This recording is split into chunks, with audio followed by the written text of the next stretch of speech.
Pusong Rescue ngayong gabi.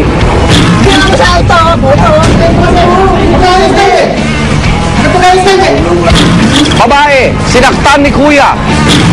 Nagis niya yung rice cooker sa akin. Tapos tinadyakan niya ako. Sinuntok niya na ako. Lasing po siya. Suspect, nagwala matapos arestuhin ng mga barangay tanod.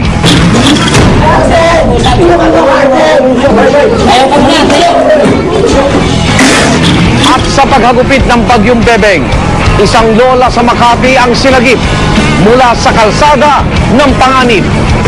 Mababantayan ko po yan. Ang susi ng langit sa akin Magandang gabi, ako naman Arnold Clavio. Oras na ng totoong drama at aksyon dito sa Rescue.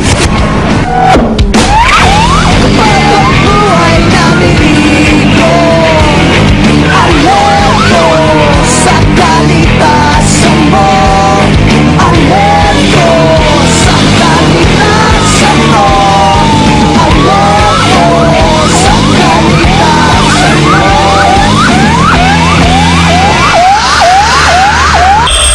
Labag sa batas ang pananakit ng kababaihan, pero mas masakit isipin kung ang may kagagawa nito ay ang taong dapat ay iyong takbuhan. Tunghayan ang reklamo ng isang ginang at ang aksyon ng mga tanod na kanyang pinagsumbungan.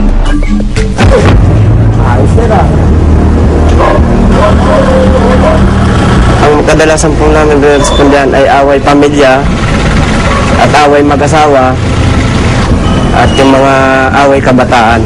May dumulong nga po rito sa barangay na complainant na si Miller Baneri. Ang rinireklamo niya po ang kanyang kapatid dahil sa sinuntok po siya.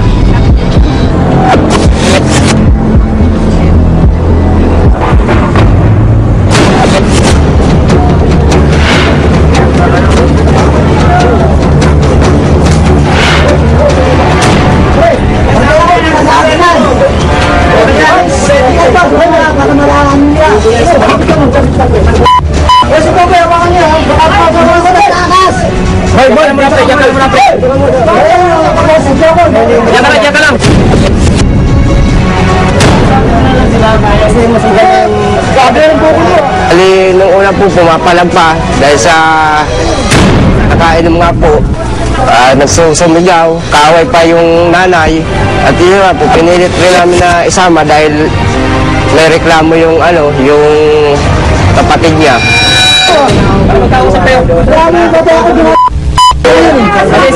Magdamit ka, boy.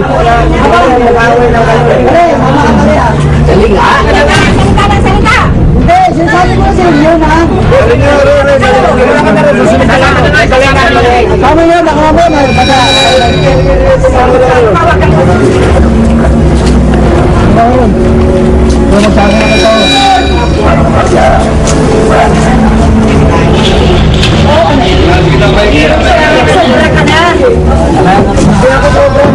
Tama na! Sobra? Huwag muna tayo magsasalita na ano ko lang? Salamat na siya. Reklamo lang. Sabi ko, nakakagyan mo sa ito, puto.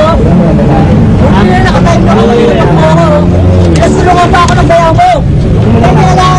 Hoy, mamaya na, mamaya ka. Ito tumayog sa barangay, papasok muna namin dyan sa gulungan, ha?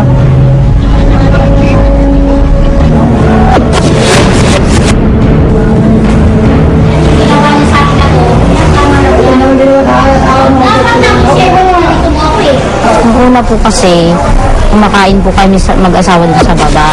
Ngayon yung anak niya nasa taas. Ngayon, sabi nung nanay ko na doon nga raw po yung matutulog yung bata. Ngayon sinabihan niya yung bata na sige, magugas ka na ng paa dun sa baba. Ngayon bumaba yung bata. Pagbaba nung bata, nagsumbong pala dun sa papa niya na sinabi niya na ayaw ko daw po siya patulugin doon. Hinagis niya yung rice cooker sa akin. Tapos tinadyakan niya ako. Tapos kung umano ko sa may hagdanan yun, nauntog nga ako. Sinuntok niya na ako. Lasing po siya. Eh, ba't di ka pwede matulog doon? Eh, may sarili naman silang bahay. Mamaya, nagwala na. Minura na ako. Minura ko rin siya. Hanggang doon na nag-away. Tapos binato ko ng rice cooker. Binato ko rin siya. Ngayon ginawa ko sa kanya, tinula ko siya. Pagtulak niya sa akin, Inampas niya ako sa mukha. Sinapak ko siya.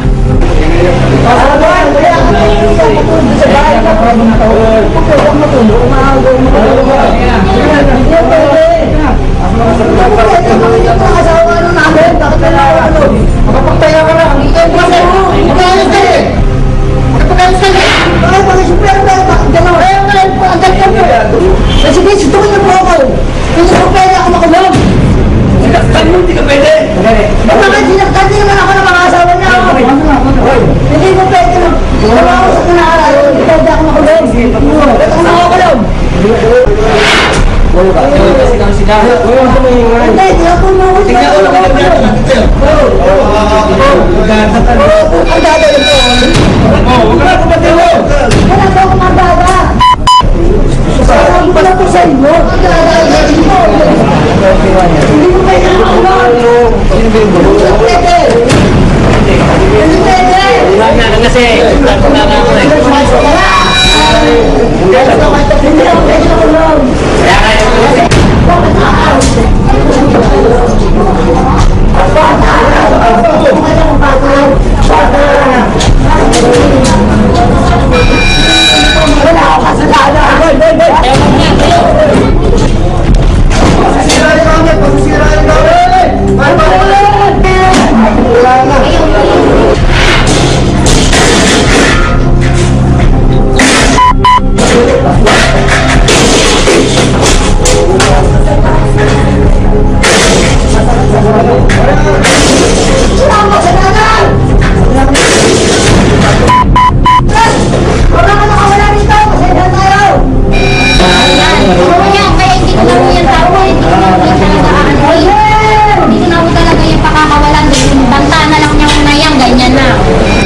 samantala po namin siyang kinulong dahil sa nagwawala pa rin po siya, kaya po magpawat at langaw pa siya sa alak hanggang sa ikinulong po namin siya at sa loob, nalalabang pa rin po siya.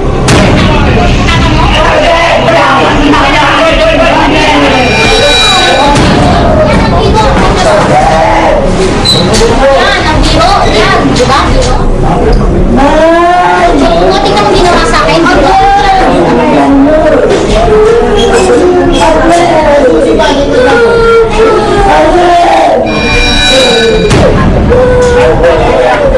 Sinaktan na rin niya ako noon, hindi na ako nagreklamo.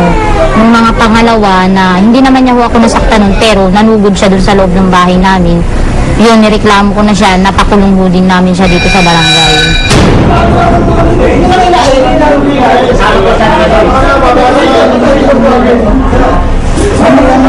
Tingnan nyo ano mo.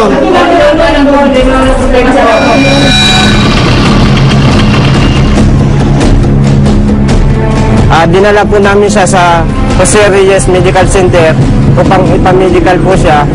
Kasama po ang complainant na ipamedical. Ang resulta po ng medical, siyam na araw na gamutan lang po. Yung tama ng complainant ay may bukol po. At yung respondent ay gas-gas po. Katapos po ng medical, dinala po namin siya sa Galas Police Station upang maimbestigahan po.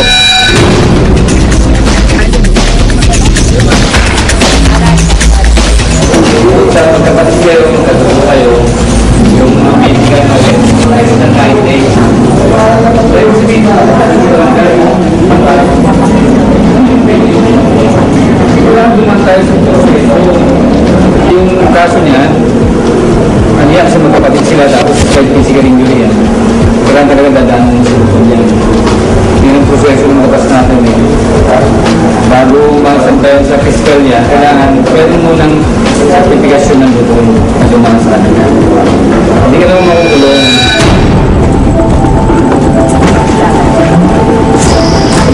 Pinabalik po rito sa barangay upang dito po mula sila mag-usap sa lupon. Kung desidido po talaga mong magreklamo talaga yung complainant, sa lupon po sila mag-usap. Kasi ang involved kasi parehas magpa-dugo. Kaya parang pinalalabas ng pulis na baka pwede ma-arreglo pag dito na lang sa barangay. Para yung problema nila, dito na lang pag-usapan. Bakit inatok ba yung anak mo? Matutulog ba siya talaga sa ayaw ko karugin? Bakit sino may sa mga katulog? Ano yung anak mo dito? Tinatawag, isinuwalan daw. Hindi yun. Kasi pinaparating mo nga eh. Ano sabi sa'yo? Yung totoo. Magsabi na ako sa'yo. May sinabi sa'yo sabi kayo, no? Oo. Kung hindi pa rin sila magkasundo, kasi pinakakas na ito mga kalapin. Kaya pasamantala, parang muna silang pauwi at sila kapwa mga kulit sa barangay, hindi na sila mag-aaway dahil ang kanilang usapin pag-uusapan sa lupon. Kung pagbabatiin lang naman po kami, ang sa akin lang ho, gusto ko lang ho talaga siya mabigyan ng leksyon. Kasi gagawin at gagawin niya pa rin ho itong bagay na ginagawa niya sa amin. So, pagka hindi raw ho kami talaga nagkaayos sa lupon, bibigyan daw niya ho kami ng certificate na para idadalhin dun sa galas. Para bibigyan na ng para maging giring. Wala ka naman, hindi na magreklamo. Eh, ang ano nilang gusto nila, dadalhin pa nila sa lupon yung ano nila. Eh, di, kung magre-reklamo sila, di may reklamo na rin ako. Hindi ko lang siya mapakulong. Kaya siyempre naawa rin ako. Siguro pangit man pakinggan, ano? Kulong siya. Para mapahim kami. Siguro na paglabas na, titino na siya.